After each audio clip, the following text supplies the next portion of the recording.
Estamos de volta agora no segundo bloco do programa A Polêmica, especial Eleições 2016. Estamos conversando com o professor Hélio Coelho e aqui dentro das questões envolvendo a educação, esse tema, né, que ultimamente os campistas têm falado tanto, né, Hélio? Inclusive porque a gente tem visto que a educação de campos está indo aí de mal a pior, né? O comentário dos campistas, principalmente aqui da rede municipal. E a gente estava falando agora há pouco com relação da capacitação dos professores, né? A gente sabe que os professores, às vezes... eu queria fazer uma pergunta para o senhor. A gente teve aí um momento de greve, períodos de professores de greve, principalmente do município no ano passado, os professores acampados ali na sede da prefeitura, reivindicando melhores salários, reivindicando aí, a incorporação dessas gratificações no salário. Eu queria que o senhor me respondesse uma pergunta. Qual é o piso ideal para um professor? Quanto seria o salário ideal de um professor, na sua opinião? Olha, no Japão, o imperador, figura solene, simbólica, que gera respeito, não tem tanto poder, mas gera aquele respeito. Ele estabelece no protocolo a única pessoa que não dobra a cabeça para cumprimentá-lo é o professor. Todas as autoridades, todos dobram e ele diz, o professor não. O que seria de mim? Que imperador seria eu se não fossem os meus professores? Bonito isso, né? Que respeito. Então, essa noção de piso ideal é uma coisa que nunca será suficiente considerando as limitações orçamentárias e constitucionais. Isso, para quem entende, sabe. Mas eu diria que um piso ideal para... Portanto, nós estamos falando de piso e não de teto. Piso é o chão inicial. Teto seria, né, em função das gratificações, dos cursos, em função de uma série de fatores que agregam valor a esse piso. Um piso, não é, decente para um professor começar sua carreira seria R$5.000. Para começar. E o senhor acredita que as universidades, hoje, elas estão cumprindo o seu papel de formar aí professores qualificados? Bem, aí nós entramos numa questão muito séria também, que é a questão da educação do educador. Como pode o educador cumprir bem a sua missão se ele não for bem formado, se ele não for bem educado? Eu sempre considerei o ensino superior de campus um ensino de qualidade. Pude constatar isso ao longo de minha vida em cursos feitos fora do município, em outros estados, em outras instâncias universitárias, e sempre vinha aquela pergunta, onde você estudou? E eu sempre disse com orgulho, no curso de História da Faculdade de Filosofia de Campos, no curso de Direito da Faculdade de Direito de Campos. Mas o ensino de campus é bom, hein?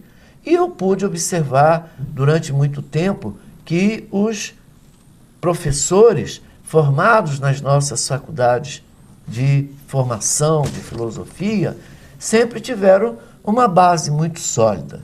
Mas, ultimamente, talvez o desprestígio da carreira tenha desmotivado muitas pessoas.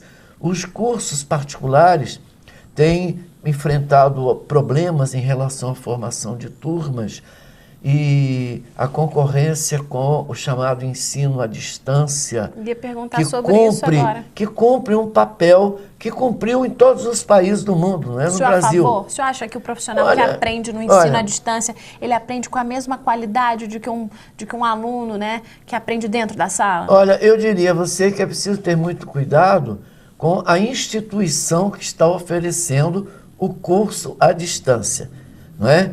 Eu sei, por exemplo, que os cursos que a UENF oferece à distância são de boa qualidade. Eu sei que os cursos da UERJ à distância são de boa qualidade. Eu sei que, eu não vou ficar falando para não me lindrar, outros da rede particular que também oferecem um ensino à distância de qualidade. Não é porque é público ou é particular. Há cursos da rede particular que oferecem bons e há os que são, não é, fracos. Há os da rede pública que são bons e os que são fracos. É uma preocupação muito grande o que vai ser o resultado disso. Nós não podemos permitir que a formação do cotidiano na sala de aula, o ensino presencial, seja substituído por esse modelo, que acaba sendo também uma fonte de acumulação de capital da rede privada. Porque é pouco professor, portanto, é muito aluno, tornou-se também um negócio muito lucrativo. A educação não pode perder o espaço do cotidiano. Essa atividade é importante como uma atividade complementar. Todos os países passaram por ela para acelerar o processo de formação. Mas é preciso ter muito cuidado, porque a formação do professor não pode se limitar a apostilas, a xerox. É preciso que o professor leia livros, discuta, tenha um processo de avaliação mais rigoroso, tenha uma formação e, sobretudo, as questões da paixão, da emoção. Não é meramente se colocar diante de uma tela e cumprir tarefas. Então, é um dado importante isso. Eu sou a favor de mais condições para oferecer vagas para formar o professor na sala de aula, no calor dos debates, no rigor das avaliações, no calor da formação com bons livros, com leituras múltiplas e, claro, as apostilas, os xerox, como elementos complementares, até mesmo por conta das dificuldades financeiras de boa parte do nosso povo que busca o ensino superior. Então, a formação do educador, a formação continuada. Sobre isso, aliás, um grande pensador que eu tive a honra de conhecer há pouco tempo pessoalmente, o Edgar Morin, ele veio fazer uma palestra no Brasil sobre formação de professor aos 94 anos de idade, muito entusiasmado, e ele deu um conselho. Essa história de fazer reciclagem de professor com muita aula da matéria dele tem que ser repensado. Porque é um absurdo o professor de matemática não gostar de filosofia, o professor de história não gostar de matemática. É um absurdo essa coisa de que minha cadeira de ensino é meu gueto. A educação tem que ser pensada na totalidade, uma transdisciplinaridade permanente. E ele disse, as escolas, públicas ou particulares, de todos os níveis, deveriam, nas chamadas épocas de formação continuada, de reciclagem, como a gente chamava antigamente, capacitação, devem colocar muita música para os professores, muita poesia para os professores, muita literatura para os professores, muita filosofia, muita discussão sobre ética, cidadania, democracia.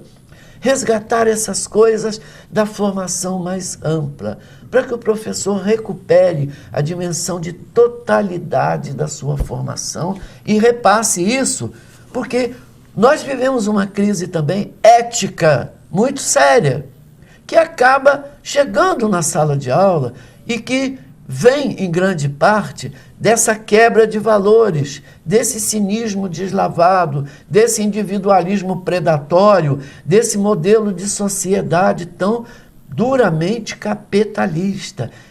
Esse individualismo, cada um cuidando de si, os pais que não podem dar mais atenção ao filho, cada um tem que correr para sobreviver, não é? A escola, além de cumprir a função de dar a instrução, tem que educar em valores que deveriam ser dados na família. Houve um tempo em que a casa era a primeira escola e a escola era a segunda casa.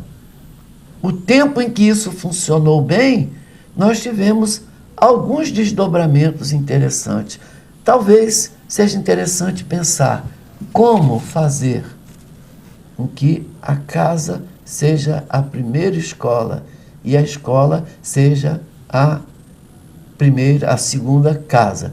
Agora, a sala de aula não é um que fazer neutro, não é um lugar para poder pensar que existe, independentemente do contexto.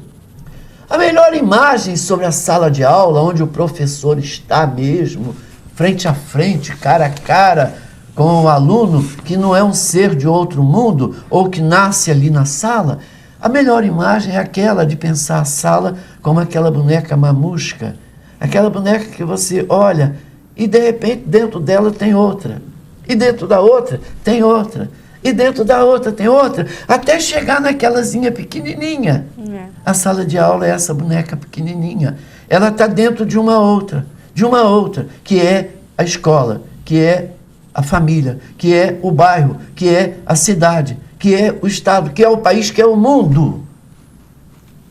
Essa é uma questão séria de educação, não é? Então, esse mundo que nós vivemos, parece que cada um está voltando a viver nos tempos daquilo que Hobbes chamava de estado de natureza, em que o homem se torna predador, o lobo do homem, o individualismo. Essas coisas exigem uma revisão muito séria dos próprios valores da sala de aula, da educação e da reordenação da vida social. O senhor estava falando de literatura e a gente sabe que os jovens, principalmente com esse avanço da tecnologia, das redes sociais, dos computadores, eles têm lido cada vez menos, né? Eu lembro que pelo menos eu peguei essa época de escola que a minha mãe se encaminhava comigo até ali onde hoje funciona a obra da Fundação Cultural Jornalista Oswaldo Lima, que antes na época era o Palácio da Cultura. Isso. E tinha aquele dia e a gente ficava ansioso para o dia que ia fazer a pesquisa, de sentar ali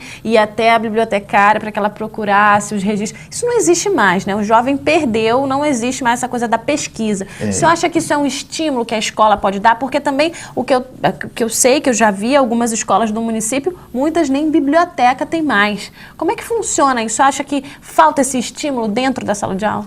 Olha, a biblioteca de uma escola é o coração dessa escola. Ela tem que bater, né? Tem que pulsar, tem que motivar, tem que... Ainda esses dias eu estive numa escola do município de São João da Barra, em Bruçaí, uma escola estadual, Admardo, e eu percebi um movimento muito bonito, inclusive foi um festival de poesia, eu fui jurado, me senti muito feliz, muito bem acolhido numa escola que me parece que todo mundo ama, por isso todo mundo cuida. Quem ama, cuida.